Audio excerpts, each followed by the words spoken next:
आप रिग्रेट करोगे कि मेरा ये बिहेवियर क्यों था। आपको रिग्रेट होगा ये कि मेरा ये बिहेवियर क्यों था। ये बात याद रखना। और अब मैं नहीं कह रहा कि आइडियोलॉजिकली क्या शिफ्ट आएगी क्या नहीं आएगी, वो अलग बात है, मगर अपने बिहेवियर के ऊपर रिग्रेट फील करोगे 5 से 10 साल बाद। तो मैं आपको अभी अपने तजर्बे से बता रहा हूँ, उसकी वजह बताता हूँ। क्योंकि मैं आपको एक चीज बताता हूँ, जो एज है ना आपकी, उस एज के अंदर आपको ये लग रहा होता है कि जो मैं बोल रहा हूँ वो ठीक है, और जितना ज्यादा मैं बदतमीजी करूंगा उतना ज्यादा मैं सच्चा हो जाऊंगा। ये मैंने नोट किया। आप मुफ्ती साहब से बात करते हुए आपका ये बिहेवियर था। एक नॉलेज, चलो मेरे बारे में तो ये कहा जा सकता है कि मैं सख्त बोलता हूँ। मेरी सुन लो ना, आप मेरी बात सुन लो। मेरे बारे में ये कंसीडर किया जा सकता था कि चूंकि आमिर हक सख्त बोलता है इसलिए मैंने इसके साथ ये बात की। मैंने इस्तेमाल की तो फिर आप पिघल गए। मुफ्ती नहीं, मैं पिघल गया? मैं तुझे इतने जूते मारूंगा। मसला ये है कि तुम उस चैनल के ऊपर हो बेटा, इतने जूते मारूंगा कि तुम्हारी औकात आ जाएगी खुल के। नीचे बैठ उल्लू का पट्टा, इंसान बन, नीचे बैठ। देखो ये रहा नकबा, तो इसके बारे में बता दिया जाए। मेरी आवाज आ रही है? मैं म्यूट तो नहीं हूँ? जी आ रही। हाँ, तो ये है नकबा, और इसमें देख लें भाई आपके गूगल पे क्या लिखा हुआ है, इस पे विकिपीडिया पर, द नकबा, अरबिक नकबा। इसमें लिखा है कैटास्ट्रफी, डिजास्टर और catastrophe, also known as the Palestinian catastrophe, was the destruction of the Palestinian society and homeland in 1948 and the permanent displacement of a majority of the Palestinian Arabs. The term is used to describe both the events of 1948 and the ongoing occupation of the Palestinians in the Palestinian territories, the occupied West Bank and Gaza Strip. तो भाई ये है नकबा। ये 1948 में, इससे खुद साफ पता चल रहा है कि वहां एक अरब सोसाइटी थी, पैलेस्टीनियन सोसाइटी थी, जो उनका होमलैंड था, उसका डिस्ट्रक्शन किया गया 1948 में। तो ये नकबा भाई है। और अब आपको ये पता है नहीं, आप यहाँ आ गए थे। अफसोस इस चीज पे मेरे ख्याल से जी अफसोस इस चीज के ऊपर है कि एक तो नॉलेज नहीं है, और ऊपर से यानी वो पंजाबी की एक मिसाल है कि गरीब तो बदतमीज, यानी जेब में पैसा कोई नहीं और बदतमीजी भी। तो ये इसको थोड़ा टाइम लगेगा समझने में। नकबा इसमें क्या, नकबा का इससे रिलेशन कोई नहीं। तो भाई अब ये बात आपके सामने, जो कि मैंने इसलिए आपको वापस लेकर आया हूं, वरना बहरहाल बात मुकम्मल हो गई थी आपसे। आपको वापस इसलिए लेकर आया ताकि आपको मैं एजुकेट कर सकूं नकबा के बारे में, कि इजराइल ने वहां पर ऑफेंस किया है। तो आप जो कह रहे हैं ना वो डिफेंस में कर रहे हैं, वो तो ऑफेंसिव ही लड़ रहे हैं 1948 से, लेकिन आप उनको इसलिए सपोर्ट कर रहे हैं क्योंकि आप इस्लामोफोब हैं और जायनिस्ट हैं। आपने दोनों ही चीजें तस्लीम कर ली हैं, तो हमारी बात यहीं खत्म होती है। ठीक है भाई जी, इनसे इजाजत ले लें हजरत, आप मेरे पास लगाइएगा चक्कर मेरे भाई, मैं ये रिक्वेस्ट करता हूँ जी। ठीक है, बाकी आप अगर आपको इज्जत रास होती तो बड़े तरीके से बात रखी गई थी, और बड़े लाइटर नोट के ऊपर, बड़े लाइटर नोट पे बात शुरू हुई थी और चल सकती थी अच्छी बात। चले भाई, अब जो है आप बैक स्टेज भी हमारा पाक कर दें। हाँ जी, इनको मैं मुझे ये पवित्र काम ठुड्डा मैं मारूं इनको। चलो भाग जाए यहाँ गंदे बच्चे, चलो सुबह पढ़ने जा। डायपर में से पोटी लीक हो गई, चलो। हाँ चलो शाबाश, बात मार रहा है जी। जी भाई हरीर साहब। अस्सलाम वालेकुम आमिर भाई। अस्सलाम वालेकुम। वालेकुम अस्सलाम। वालेकुम अस्सलाम। जज़ाकल्लाह sir, thank you so much. एक क्वेश्चन है मुफ्ती साहब मेरा, उसको मैं एंड में रख लेता हूँ, और पहले थोड़ा सा मेरे अंदर भी जो है ना वो कमेंट मैंने करना है एक बात पे, और वो चीज़ उछल रही है। अब अगर आप इजाज़त दें तो जी फरमाइए। जब से मैं प्रोग्राम देख रहा हूँ, इनको देख रहा हूँ, छुप छुपा के आ रहे हैं, कोई बुर्का पहन के, कोई कुछ करके, और मैं ये हूँ मैं वो हूँ। असल में हम सबको पता है ये पीछे कौन है, और जो इन्होंने जितना शोर शराबा इनका पूरा मीडिया भी कर रहा है, जो इनकी तरह के हैं, जो सारी हरकतें कर रहे हैं, और ट्विटर के ऊपर भी ये उल्टे लेटे हुए हैं, टांगे ऊपर सर नीचे करके छलांगे मार रहे हैं, खुशियां मना रहे हैं, और ये सब कर रहे हैं। इनकी इंसानियत अब बढ़ गई है जहाँ से निकली थी।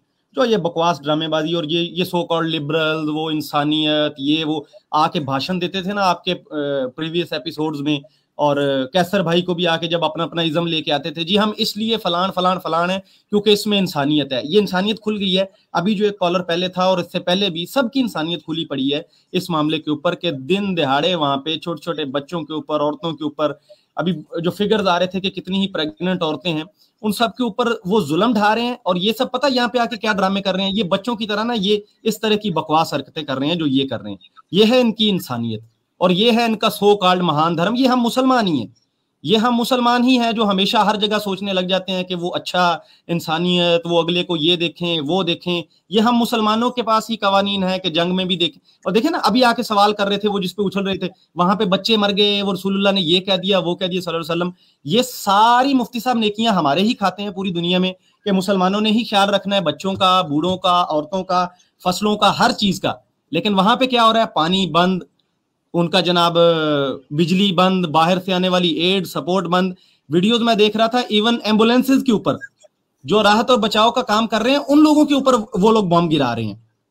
अल जजीरा की वो खातून वहां पे कर रही है जिसका अथर भाई बार बार जिक्र कर रहे थे, वो काबिल जिक्र है वो बात, और सामने पीछे मिसाइल गिर रहे हैं सिविलियन एरियाज के ऊपर। वो ये सारा इन्होंने गंद मचाया हुआ है, और ये यहाँ पे बैठ के हमें इंसानियत के लेक्चर दे रहे हैं, और अभी भी हमें जो है ना वो पिलाना चाह रहे हैं ये उसकी घुट्टी जमहूरियत की, और ये तो पोल खुल चुकी है मुफ्ती साहब, इंतहाई माजरत के साथ। ये सब बकवास बातें हैं, ये सब कहने की बातें और लोगों को और दुनिया को उल्लू बनाने की बातें लोगों ने रखी हुई हैं। जी जमहूरियत है, जी फलान है फलान है, कुछ नहीं है भाई, जंगल राज है, जिसकी लाठी उसकी भैंस वाला हिसाब है, सच्ची सीधी दुख भरी, और ये मेरे दिल की बात है। ठीक है, अब आ जाते हैं। मैं एक चीज चाहता हूँ, मैं एक शेयर की है मैंने एक चीज, मैं लोगों के सामने बोलाना चाहता हूँ, क्योंकि ये इंसानियत की बात हुई ना वो ट्विटर पे, ये आए स्मोकिंग स्किल्स, ये एक हिंदुत्व जो है बंदा है, इस्लामोफोब है, इसका आप ये देख लें, इसकी ये मीम इसने चढ़ाई है, इसको ये आप अंदाजा करें, ये अपने आप को इंसान बोलते हैं इस्लाम के इसलिए अगेंस्ट है क्योंकि इंसानियत के अगेंस्ट है। ये देखें इसने मीम क्या चढ़ाई हुई। अच्छा, और बच्चे की लगा रखे। हाँ, ये वो बच्चा है जो कोई इनके दिल में रहम नहीं है। ये देखें, ये बम से देखिए भाई, हमें इनसे रहम की कोई तवक्को भी नहीं है, यानी जाहिर है कि जानवर के दिल में रहम नहीं होता, हम तो इनको जानवर समझते हैं ना। एग्जैक्टली लेकिन मुफ्ती साहब दुनिया को देखने की, समझने की ये जरूरत है कि जब ये खुद रोते रहते हैं ना बैठ के, वो गाय के साथ ही, आप देखें, इमेजिन करें एक ऐसी कौम जो गाय को लेके इतनी वो बन जाती है, और हमें आके ना बड़े इमोशनल किस्म के आर्गुमेंट्स दे रहे होते हैं, जी वो माँ है, चूंकि बचपन में उसका दूध पिया था तो ये है वो है फलान है फलान है फलान है। यहाँ पे वो छोटे छोटे दूध पीते बच्चों के बारे में कितनी पत्थर दिल हुई पड़ी है कि वहां पे उनको वो नहीं नजर आ रहा। यानी एक मुसलमान का खून इतना सस्ता, और सिर्फ मैं अगेन बोल रहा हूँ इंसान का नहीं, मुसलमान का खून इन सब की नजरों में इतना सस्ता हुआ पड़ा है कि वो एक जानवर से भी कम कीमत है इनकी नजर में। अब आ जाते हैं ये जो ट्विटर के ऊपर और मीडिया के ऊपर भी ना जो ये उठाने में लगे हुए हैं दिन रात, इनके कदम शरीफ उठाने में यहूदियों के। कल वो एक इनका पंडित बोल रहा था, जी मेरी उनसे गुजारिश है कि हमको वहां पे जगह दे दें, मंदिर बना दें। मैं तो उस पंडित की सपोर्ट करता हूं कि भाई इसको लेके जाओ वहीं पर गाजा की बॉर्डर पे, इसको इंस्टॉल करो। ठीक है, ये इसका इलाज वही होगा। नहीं हजरत, ये नहीं कितनी पॉपुलेशन है यार, सारे ही जाएं, अल्लाह खैर सल्ला, सारे जाएं। जाओ, जान छोड़ो हमारी, जाओ उधर ही चले जाओ।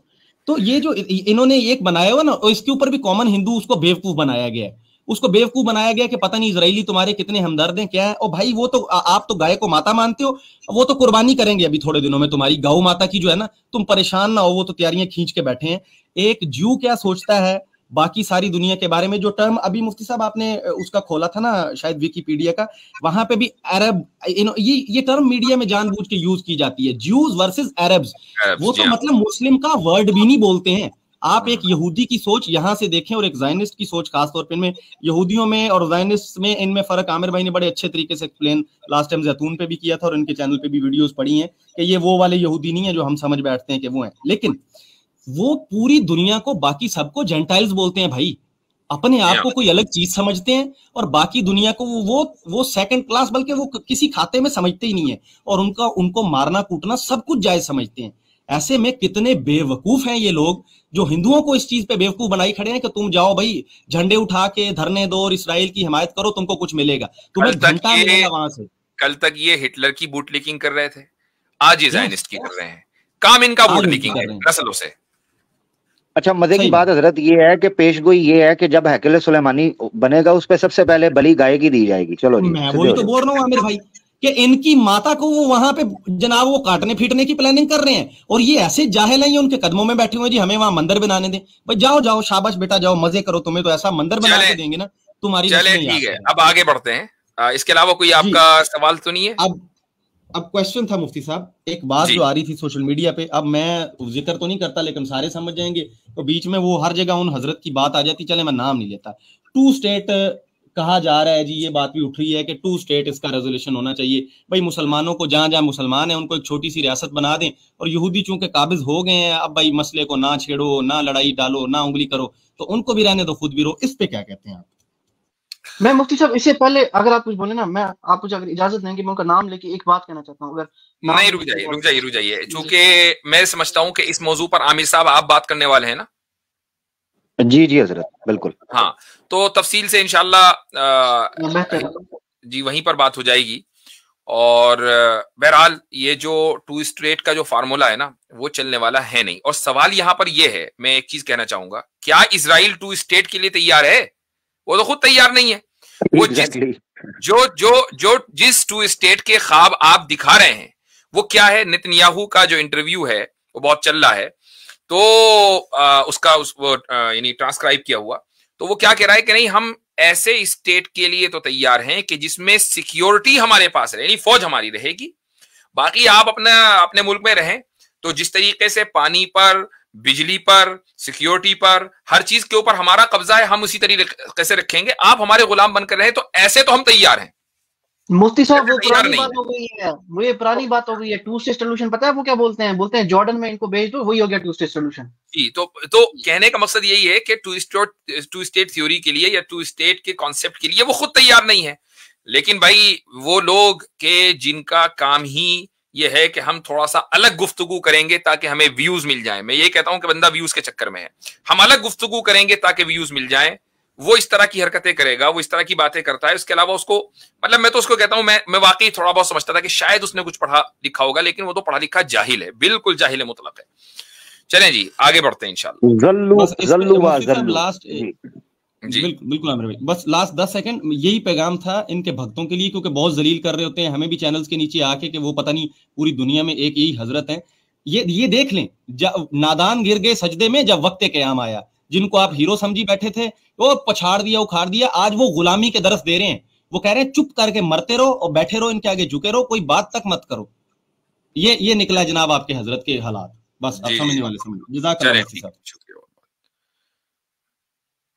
अच्छा भाई, क्विकली मैं एक दो कॉलर और लूंगा, उसके बाद स्ट्रीम बंद करेंगे। जी हुसैन साहब। जी अस्सलाम वालेकुम। वालेकुम सलाम। कैसे हैं आप? अल्हम्दुलिल्लाह। एक तो मैं आमिर भाई की मैं तारीफ करना चाहता हूँ कि आमिर भाई जब आप समझ लें ना, अगर आपके पीछे लोग जिन्होंने आप रोजी रोटी ये बना ली हो कि आपके पीछे आपके चैनल से भौंकना, कुत्ती की तरह रोना रोजाना, क्योंकि अभी मुझे कोविड हुआ होता है, मैं 2-3 दिन से लोगों की स्ट्रीम देख रहा था, रोजाना आपके बारे में भौंक रहे थे, आपके बारे में भौंक रहे थे। इसका मतलब ये आपसे वाकई में डरते हैं। जब आदमी आपकी पीछे इतनी बुराइयां कर रहा होता है, इसका मतलब समझ आप सही काम कर रहे हैं। वो लोग सब झूठे मक्कार उल्लू के पट्टे हैं वो लोग। चले ठीक है, आप इतना गुस्सा ना करें। चले दूसरी बात ये है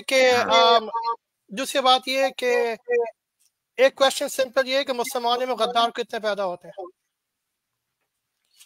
हाँ बात सही है। अब ये इसका बहरहाल रेशियो तो नहीं है, लेकिन गद्दार तो हर जगह पैदा होते हैं। मुनाफिक तो आप सल्लल्लाहु अलैहि वसल्लम के जमाने में मुनाफिक पैदा हो गए थे। जितने भी सुकूत में ना मुसलमानों की तारीख में, आप सुकूत कुर्तबा देख लें, सुकूत बगदाद देख लें, और ये फलस्तीन का हिस्सा भी ये देख लें। अगर उस वक्त जॉर्डन स्टैंड लेता, उस जमाने में सबसे लार्जेस्ट आर्मी जॉर्डन की थी 1948 में, मगर जॉर्डन ने अपनी आर्मी नहीं भेजी थी, इजराइल से डील कर ली थी उसने। क्यों किया? तो बहरहाल चलिए, अब ये हिस्टोरिकल चीजें हैं, अब इस पे क्या कहा जा सकता है कि ऐसा क्यों हुआ। ऑब्वियसली बात है कि हर एक के अपने मफादात हैं। ये कहने का मकसद ये नहीं कि मफादात उसके अमल को जस्टिफाई कर देते हैं, लेकिन अगर मुनाफिकीन रसूल अकरम सल्लल्लाहु अलैहि वसल्लम के जमाने में थे और मदीने के इर्द गिर्द रह रहे थे, तो भाई, और अच्छा फिर रही बात जॉर्डन की, तो इनके अब्बा की तो तारीख बहुत पुरानी है निफाक की भाई। जी हाँ, सही बात है। आप इनके अब्बा जो थे वो शरीफ मक्का थे, यानी मक्का के गवर्नर थे। तो उस वक्त ही ये इंग्लैंड की गुलामी इख्तियार कर चुके थे। हजरत शेखुल हिंद के जो रेशमी रुमाल तहरीक के बानी थे, कि अगर वो तहरीक कामयाब हो जाती तो इंडिया जो है वो यानी 1914 में आजाद हो चुका होता। तो उस वक्त शेखुल हिंद को गिरफ्तार करके शरीफ मक्का नहीं माल्टा भेजा था। तो अंग्रेज की गुलामी तो ये पहले से करते आ रहे हैं, खानदानी वतीरा इनका। और दूसरी बात ये मैं ये कहना चाह था अभी, ये जो इस टाइप के जो आते हैं, जो आया था अभी बदतमीज इंसान, क्या उसको 1925 की ब्रिटिश बॉम्बिंग नजर नहीं आती फलस्तीन की? अरे हजरत वाला, उसको तो कुछ भी नजर नहीं आता, वो तो अभी अपने डायपर में ही है, उसको क्या पता आ गया। जितने भी PhD स्कॉलर्स जो उनको नजर नहीं आते कि 1925 में फलस्तीन ने डेमोक्रेसी मांगी थी, उनको बम मिले थे। 1936 में सारी पैलेस्टीन लीडरशिप तबाह कर दी गई थी, यहूदी मिलिशिया के साथ मिलकर ब्रिटिश एम्पायर ने, उनको ये सब तो देखते। इतनी दूर जाने की क्या जरूरत है? 2005 में गज़ा हुए हमास ने डेमोक्रेटिकली जो है विन कर लिया, क्या उसको माना गया? अब तो आपकी डेमोक्रेसी को इख्तियार कर लिया था भाई, क्यों नहीं माना? अगर आप उसको हमास को मान लेते तो हो सकता है कि आप जिसको दहशतगर्दी कह रहे हैं वो चीज वाकया ना होता। और दूसरी आखिरी बात ये कि मैं 17 साल से डायमंड ज्वेलरी इंडस्ट्री की फील्ड में हूँ। अब मुझे इतने साल हो गए इस काम में कि मुझे इसके अलावा कोई काम समझ में नहीं आता। मेरी जितनी भी लिंक्डइन प्रोफाइल है उसमें पूरी दुनिया भर की ज्वेलर्स में से कनेक्टेड है। उनमें से काफी लोग ना फलस्तीन के खिलाफ लिख रहे हैं, इज़राइल के खिलाफ इज़राइल के सपोर्ट कर रहे हैं।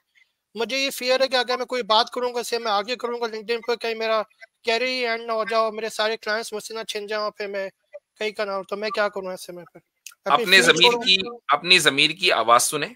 और दूसरे ये कि मैं एक चीज ये कहता हूं कि हमारे बस में आवाज उठाना है और इसी तरीके से मुअस्सिर अंदाज से आवाज उठाना है। कुरान करीम ये तालीम देता है कि ला तुल्कू बिअयदीकुम इला तहलुका, अपने आप को हलाकत में न डालो। ठीक है, तो अब वो हलाकत किसी भी एतबार से हो सकती है। तो अगर आप ये समझते हैं कि वहां पर आप एक रैशनली गुफ्तगू कर थोड़ा सा माइंडसेट बदल सकते हैं तो जरूर कीजिए। लेकिन अगर महज जज्बाती अंदाज से गुफ्तगू होगी तो जाहिर सी बात है कि आपकी प्रोफाइल भी जाएगी और आपके क्लाइंट्स भी जाएंगे। तो रैशनल अंदाज से गुफ्तगू आप हर प्लेटफॉर्म पे करें, लेकिन इरेशनल और इमोशनल गुफ्तगू कहीं ना करें। ठीक है, जैसे ऑफिस में मेरे सारे वो जेन्स हैं, मैं I'm one of the very few Muslims working in this industry. I myself is a first generation in this business. खुद जो कुछ सीखा है खुद से सीखा है। तो मेरे बॉस भी इज़राइल के बारे में बात कर रहे थे, बाबा पूछ रहे थे तुम्हारा क्या ओपिनियन, मैं बोला कि I don't care what you think about Israel, ये मेरा ओपिनियन है। उन्होंने इनकी लैंड ले ली है तभी ये मसले मसाइल हो रहे हैं। आपको अगर जो समझना है समझे, तो वो खामोश हो गया। तो चलिए ठीक है, उन्होंने फिर बोला ये बात तुमने मुझसे कर दी, मगर बात कहीं और नहीं करना, तुम्हारे ये मसले मसाइल पैदा हो सकते हैं। ये बात तो खैर है, यही तो दहशतगर्दी है। इसको दहशतगर्दी कहा जाता है कि एक तरफ आप आजादी इजहार राय की बात करते हैं, दूसरी तरफ उस राय की आजादी पर पाबंदी लगा देते हैं। तो चले ठीक है, बहुत बहुत शुक्रिया। अल्लाह हाफ़िज़। अच्छा भाई, एक बहुत देर से एक साहब मुनव्वर कलीमी साहब, इनको ले रहा हूं जी। जी अस्सलाम वालेकुम। वालेकुम सलाम। हजरत, ये आमिर हक साहब कहाँ से आपको मिले? इनका कोई इंटरव्यू है? आपको मसला कुछ है? ना मैं मसला नहीं, मैं तो इनकी फैन है आप इनके? जी फैन हूँ। तो ऐसी बन जाइए। अब एसी बनने के बाद, एसी बनने का मतलब ये होता है अब इनके लिए दुआ करें। अब कहाँ से मिले कहाँ से नहीं मिले इसको छोड़ दीजिए, यूपी में है, इससे बढ़कर और क्या बात है। गजब के आदमी है। अच्छा हजरत, एक चीज ये थी, परसों में एक मीटिंग में था, उसमें पढ़े लिखे लोग थे, तो वो ये बात कर रहे थे कि जिस तरह से आईसिस के लिए लोग दुआ कर रहे थे ना, कि पता ही चल नहीं था, कोई सोर्स नहीं था और उसके लिए दुआएं हो रही थी, ऐसे ना हो कि ये हमास के लिए भी लोग ऐसी दुआ कर रहे हैं। कुछ कह रहे दिनों ने हमास से हमला सबसे पहली बात तो ये है कि आईसिस के लिए भाई दुआ कौन कर रहा था? नहीं, उस वक्त में ऐसा हुआ था, शुरुआत में जब आई थी ये, तो जिस दिन आया था ना, और जिस दिन उसने अबू बकर बगदादी ने मस्जिद में खुद तकरीर की थी, हम तो उसी दिन, और मीडिया पे, सोशल मीडिया पर आ गया था, उसी दिन की बात है। मैंने जब ये देखा तो उसी वक्त मैंने कहा था कि ये है एक वेस्ट की चाल, कि भाई अब एकदम नई तंजीम आ गई, चूंकि अलकायदा का किरदार अब हो गया खत्म। तो I mean I don't know, चंद कुछ शॉर्ट साइटेड लोग होते हैं, वो हर कम्युनिटी के अंदर होते हैं। कुछ लोग जो खत भी लिख रहे थे उसको, तो वो शॉर्ट साइटेड लोग होते हैं, तो उनका क्या एतबार। जी, तो हमास के लिए तो कोई क्लियर कट आपकी तरफ से या मेरी तरफ से आने की जरूरत क्या है भाई? जाहिर सी बात है कि कुछ लोग जो है वो अपनी टेरिटोरी के लिए लड़ रहे हैं, अपने मुल्क और अपनी जमीन के लिए लड़ रहे हैं। अब आप उनको कुछ भी कहते रहे, दहशतगर्द तो मैंने जैसे कहा कि दहशतगर्द तो उनको ब्रिटिश राज ने भी कहा था जो अपनी आजादी के लिए लड़ रहे थे। सही। अच्छा, और मैं बात बता दूं, इतना जरूर है कि जिस मुल्क का आपने झंडा लगाया हुआ है वो मुल्क उसको टेररिस्ट तंजीम नहीं मानता। जी बिल्कुल। दूसरा मैं ये भी सॉरी मैं एक बात कहना चाहता हूँ, किसी भी जमात के बारे में उसका मैनिफेस्टो भी मैटर करता है। तो अगर उसका मैनिफेस्टो है या उनकी डिमांड्स हैं वो सामने रखें, अगर वो ह्यूमैनिटेरियन ग्राउंड्स पर, रैशनल ग्राउंड्स के ऊपर आपको अपील कर रही हैं, पूरी दुनिया उनको ओन कर रही है उन चीजों को, तो फिर उनको टेररिस्ट कहना ये बात गलत है। मैं सिर्फ इतना कहूंगा। सही बात है। अच्छा, दूसरी बात ये कि भाई देखें, टेररिस्ट जो है ना, आप किसी को भी कहलवा दें, जिसकी लाठी उसकी भैंस वाला मामला है। अब मैं उसकी एक मिसाल दे देता हूं। क्या डॉक्टर जाकिर नाइक के ऊपर टेररिज्म के केसेस नहीं चले? एग्जैक्टली। इल्जाम लगे, तो क्या महज इल्जाम लगाने से वो टेररिस्ट हो गए? अच्छा, इसी तरीके से हम थोड़ा सा आगे चलते हैं। क्या नाम उसका, दाऊद इब्राहिम को इंडिया ने टेररिस्ट करार दिया, लेकिन दुनिया में बहुत से मुमालिक ने उसको टेररिस्ट करार नहीं दिया। इसी वजह से आज भी वो जिंदा है, इंडिया के हाथ नहीं लगा। तीसरी मिसाल, तुर्की में फतहुल्लाह गोलन को तुर्की ने टेररिस्ट करार दिया, अमेरिका ने नहीं माना। अमेरिका में के अंदर जो है पेंसिल्वेनिया में फतहुल्लाह गोलन बैठा हुआ है, कोई कुछ कह नहीं सकता उसको, चूंकि अमेरिका ने नहीं माना। तो ये पूरी एक जियोपॉलिटिक्स है कि किसको आप टेररिस्ट करार दे रहे हैं, किसको नहीं। अगर आप जियोपॉलिटिकली जो है मजबूत है तो आप टेररिस्ट करार दे देंगे, वरना नहीं। ये खालिस्तानियों का मामला भी ऐसा ही है, कंट्रोवर्शियल है। कनाडा में ले लें, दूसरी का पे ले लें। कनाडा में उनको बिल्कुल इज्जत और एहतराम दिया जाता है, इंडिया में उनको टेररिस्ट माना जाता है। तो अपने मुल्क के मफाद के खिलाफ जो तंजीम या जो फर्द काम करता है और मुल्क को लगता है कि हमारे मफाद के खिलाफ है, तो उस वक्त उसको टेररिस्ट करार देना बहुत आसान है। तो ये कोई दलील नहीं है कि जी उनको टेररिस्ट करार दे दिया, डजंट रियली मैटर। और मुफ्ती साहब, ये पिछले 1-2 दिन से ना आईडीएफ की तरफ से, जो इजरायली डिफेंस फोर्सेस है, उनकी तरफ से ये चल रहा है कि Hamas is worst then ISIS. तो उनको मैं एक बात बता दूं, जो हमास है, पहली बात तो ये बिल्कुल अलग है, ये एक बाज़ाब्ता स्ट्रक्चर्ड तंजीम है। इनका अपना वो जो है वो ब्रिगेड अलग, अल-कस्साम ब्रिगेड, वो अलग डिबेट है। लेकिन एक फैक्ट ये है कि गजा में इन्होंने वाइप आउट किया आईएसएस, जो ओवरग्राउंड वर्कर्स थे। हमास ने उनको वाइप आउट किया था क्योंकि ये उनकी आइडियोलॉजी को सब्सक्राइब नहीं करते थे। तो ये दे आर डिफरेंट पीपल, ये वो फैनेटिक्स नहीं है। अच्छा, दूसरी बात ये नहीं, मैं उसको छोड़िए, फेनेटिक है कि नहीं है, वी डोंट केयर। बात ये है कि इसी पैमाने को देख लीजिए कि भाई अगर हमास वाले जो हैं ऑब्जेक्टिवली टेररिस्ट हैं, तो वो कतर में उनकी लीडरशिप कर क्या रही है? अच्छा, कतर में बाकायदा उनको प्रोटोकॉल के साथ रखा जाता है।